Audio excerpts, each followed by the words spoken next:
इकडे छत्रपती संभाजीनगरमध्ये आदित्य ठाकरेंच्या नेतृत्वात हंडा मोर्चा काढण्यात आला।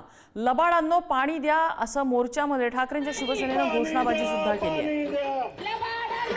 पाणी प्रश्नावर ठाकरेंची शिवसेना रस्त्यावर उतरली आणि पाणी प्रश्नावरनं ते चांगलेच आक्रमक झालेले दिसले।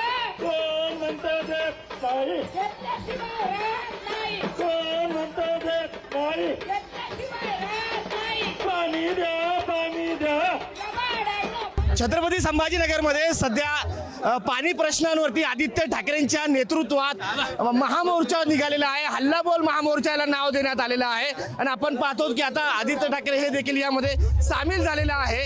आपण त्यांच्याशी बोलूयात। आज या ठिकाणी मोर्चा निघाला, तुम्हाला स्वतः इथं यावं लागलेलं आहे, काय कशी परिस्थिती?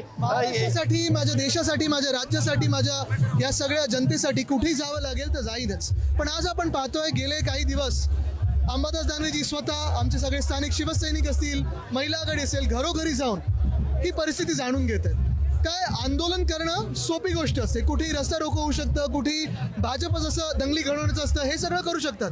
पण हे जनतेचा प्रश्न जो आहे, मूलभूत प्रश्न आहे, ते घेऊन उतरलेले आहेत। ऑनलाईन त्यांनी एक ऍक्शन हे केलेली आहे। हे महाराष्ट्रासारख्या प्रगत राज्यात तुम्ही कोणालाही पटेल का की छत्रपती संभाजीनगरमध्ये जिथे आपण गुंतवणूक आणू इच्छितो, पर्यटक आणू इच्छितो, त्या शहरामध्ये 12 दिवसातून एकदा पाणी येत आहे आणि मुख्यमंत्र्यांचं लक्ष नाही, असं पटू शकतील का कोणाला? पालकमंत्री आणि काही लोकांनी मुंबईत कुठे कुठे फ्लॅट घेतले, तिथे पाणी येते बरोबर, त्यांच्या घरात नळातून काय येतं, कुठचा पैसा येतो आम्हाला माहिती आहे, पण संभाजीनगरमध्ये, छत्रपती संभाजीनगरमध्ये नळातून पाणी कधी येणार, हा एक महत्त्वाचा प्रश्न। दुसरं म्हणजे याच सरकारमधले मंत्री म्हणाले होते मध्यंतरीच्या काळात की जल जीवन योजना पण ती काय मिशन फेल झालेली आहे। आदित्य ठाकरे आता या मोर्चात सहभागी झालेले आहेत। कॅमेरा पर्सन अमोल वाघुलेसह मी सचिन चिरे, पुढारी न्यूज, छत्रपती संभाजीनगर।